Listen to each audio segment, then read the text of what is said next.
Hello everyone, चलो हिंदी सीखें में आप सबका स्वागत करती मैं विशालाक्षी। वाक्य वाक्य किसे कहते हैं ये आपको तो मालूम ही है। वाक्य जो पदों को पारस्परिक मेल के कारण जिसमें एक अर्थ निकलता है उसे हम वाक्य कहते हैं। వాక్యం అంటే పదాలని మనం ఒక ప్రాపర్ వేలో అరేంజ్ చేసినప్పుడు पूर्तिगा अर्थమైనప్పుడు దాన్ని మనం वाक्य అంటాం। आज का हमारा टॉपिक है वाक्य के प्रकार, टाइप्स ऑफ सेंटेंस। कितने प्रकार के होते हैं अर्थ की दृष्टि से, रचना की दृष्टि से। तो आज का हमारा टॉपिक है रचना की दृष्टि से वाक्य कितने प्रकार के होते हैं। वीडियो को आगे बढ़ाने से पहले मैं आप सबसे रिक्वेस्ट करूंगी कि अगर अभी तक आपने मेरे चैनल को सब्सक्राइब नहीं किया है तो प्लीज़ सब्सक्राइब कर दीजिए और बेल आइकन को दबा दीजिए ताकि नोटिफिकेशन आपको समय पर मिलते रहें। और मेरे वीडियोस अगर आपको पसंद आते हैं तो उसे लाइक कीजिए, शेयर कीजिए और डाउट्स हैं तो कमेंट बॉक्स में अवश्य लिखिए। सही। रचना की दृष्टि से वाक्य 3 प्रकार के होते हैं। पहला होता है सरल वाक्य। వాక్యాలు 3 రకాలవి। దాని ఫస్ట్ सरल वाक्य, दूसरा है संयुक्त वाक्य और तीसरा है मिश्रित वाक्य।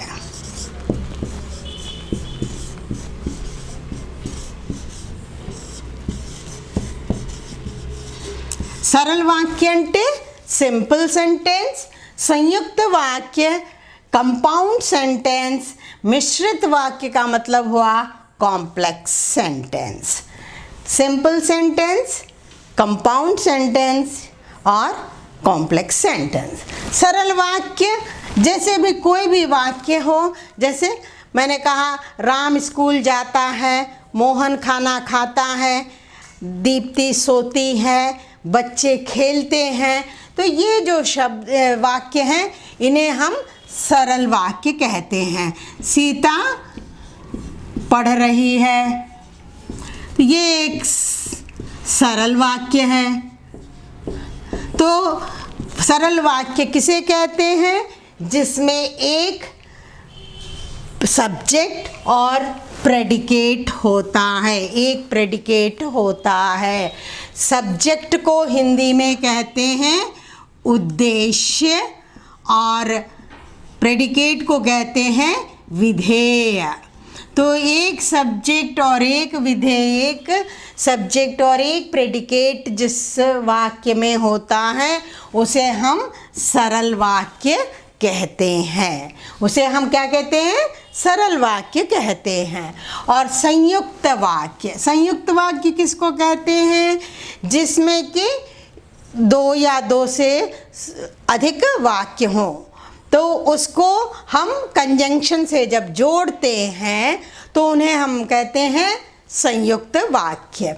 और वाक्य संयुक्त वाक्य में दोनों वाक्य या जितने भी वाक्य होंगे सब अपने अपने में पूरे स्वतंत्र होंगे।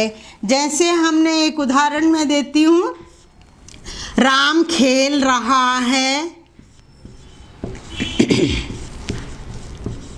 और श्याम पढ़ रहा है। तो ये क्या हुआ? हम और के साथ इनको जोड़ देते हैं। तो यहाँ पर क्या हुआ? राम खेल रहा है, ये भी एक स्वतंत्र वाक्य है और श्याम पढ़ रहा है, ये भी अपने आप में पूरा वाक्य है। दोनों को हमने कंजंक्शन ये और, तथा, परंतु ऐसे अगर हमने जोड़ दिया तो उनको हम कहते हैं संयुक्त वाक्य। तीसरा है मिश्रित वाक्य। मिश्रित वाक्य में क्या होता है? एक प्रधान उपवाक्य होता है, प्रधान उपवाक्य होता है और दूसरे जितने भी होंगे वो उस प्रधान उपवाक्य पर आश्रित होंगे, यानी डिपेंड करते होंगे, आश्रित उपवाक्य है। उपवाक्य अंटे जब एक से ज़्यादा अगर वाक्य होते हैं तो हम उन्हें उपवाक्य कह देते हैं। प्रधान एक मेन वाक्य और दूसरे जो हैं उस पर आश्रित वाक्य जब होते हैं तो हम उन्हें मिश्रित वाक्य कहते हैं। फॉर एग्जाम्पल के लिए मैं बताऊंगी, मैंने कहा कि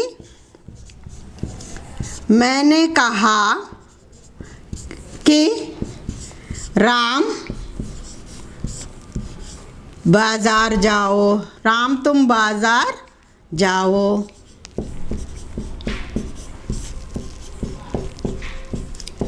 तो इसमें मैंने कहा एक प्रधान वाक्य है कि तुम बाजार जाओ, ये क्या हुआ, उस पर आश्रित उपवाक्य है। तो एक प्रधान वाक्य और एक या एक से अधिक जब उस पर आश्रित उपवाक्य होते हैं तो उसे हम मिश्रित वाक्य कहते हैं।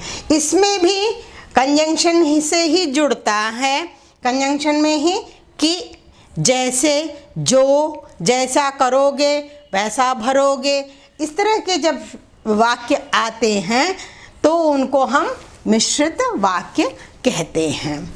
तो वाक्य रचना की दृष्टि से वाक्य 3 प्रकार के होते हैं और एग्ज़ाम्स में हमसे ये पूछे जाते हैं कि सरल वाक्य, मिश्रित वाक्य, संयुक्त वाक्य क्या हैं, या एक वाक्य देकर दूसरे में बदलने को कहा जाता है। इस तरह से एग्ज़ाम्स में पूछे जाते हैं सरल वाक्य, संयुक्त वाक्य और मिश्रित वाक्य। अगले वीडियो में हम इसको कैसे बदला जाता है और उसके क्या नियम हैं, इनके बारे में जानने की कोशिश करेंगे। आज के लिए बस इतना ही। अगर आपको मेरे वीडियोस पसंद आते हैं उसे लाइक कीजिए, शेयर कीजिए और सब्सक्राइब करना मत भूलिए। धन्यवाद।